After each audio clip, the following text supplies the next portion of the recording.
Good afternoon, my name is Rick. I'm one of the brand ambassadors here at Leith Porsche.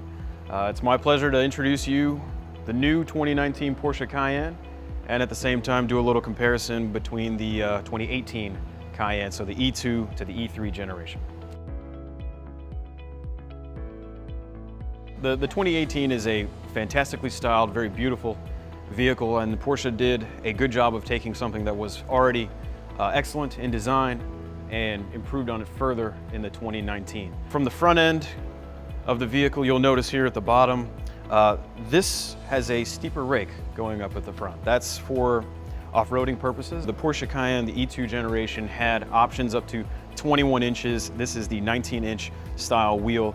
The 2019 Cayenne has options that will start at 19 inches and go up to 22. There are 17 different wheel styles available, including different colors as well. You will notice there is quite a size difference, and it's not a massive size difference, but a size difference nonetheless. The 2019 Cayenne is 3 inches longer in wheelbase. If you would like to walk with me to the back, I'll show you probably one of the main differences, and it's a very nice styling cue. The E2 generation Cayenne, the 2018, had a very sleek, very nice design. It was updated with full LED taillights. Now you will notice that the LED taillights are split right and left. Now we're going to take a walk down to the 2019 Cayenne. And before we get to the back, I just do want to quickly stop at the front just to show you some differences in the headlights as well. So this vehicle is equipped with the Porsche Dynamic Lighting System Plus, which is a full LED lighting system. Now this was an option on the 2018s. Now a full LED lighting system is standard for the 2019. So moving again to the rear here of the vehicle, you'll notice a stark difference between the rear of the E2 generation and the rear of the E3 generation. The Porsche has integrated the taillight full from left to right. So briefly, I'd just like for us to take a look at the previous generation Cayenne. Again, what I thought was a fantastic vehicle. Also had a great interior, but just so you can see the massive difference between the new generation and the previous generation, I'd say let's take a look at the dash and cluster. So you can see here in the previous generation, the display here in the center was all very nice. It's all very, it's within a hand's reach, and all the information is very nicely and digitally displayed. Here in the center console, this is what most people notice right away, and it's just all of the buttons here. I do enjoy this design because of its simplicity and its just ease of access. If I wanted to do one thing, it's just right there at a finger's touch. I do like that they've continued that in the new generation. Here in the dash is probably one of the major differences. The steering wheel, we can start there. You do have multifunction controls. In the new one, they have been improved and added to. This one does not have the Sport Chrono.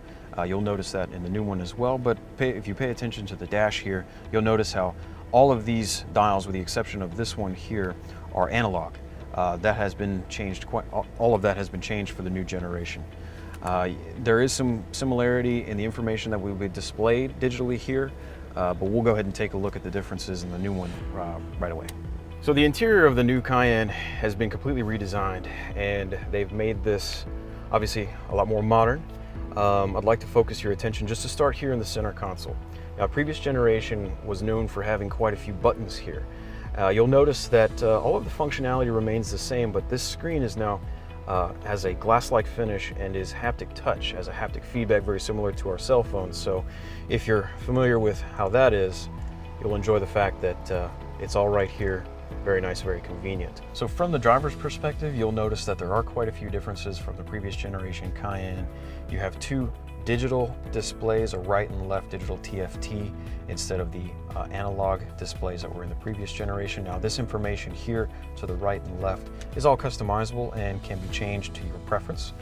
You'll also notice one thing that's different here on the steering wheel. In addition to it being a full multifunction, you also have the dial here, which is for Sport Chrono as well. 0 at the top, or O, is for the normal or comfort settings of the vehicle. Now, instead of touching a button here in the center console for Sport or Sport Plus like you had to in the previous generation, it's a simple touch to the right. You'll roll it over into the Sport function, one more for Sport Plus. And then I had mentioned it earlier, but you have the option to customize different variables of the suspension and PDK, so to make it individual. You'll also notice a button here in the center that is called the Porsche Sport Response button. That will essentially give you all of the Cayenne's capabilities for 20 seconds. So I'd like to thank you for spending a little bit of time with me going over just some of the many differences between the previous generation Cayenne and the new 2019 E3 Cayenne as well. Again, I have always firmly believed that this is a fantastic car, and I like very much that Porsche has taken something that was very, very good and improved on it even further. So I definitely look forward to you guys coming in and taking it for a spin yourself.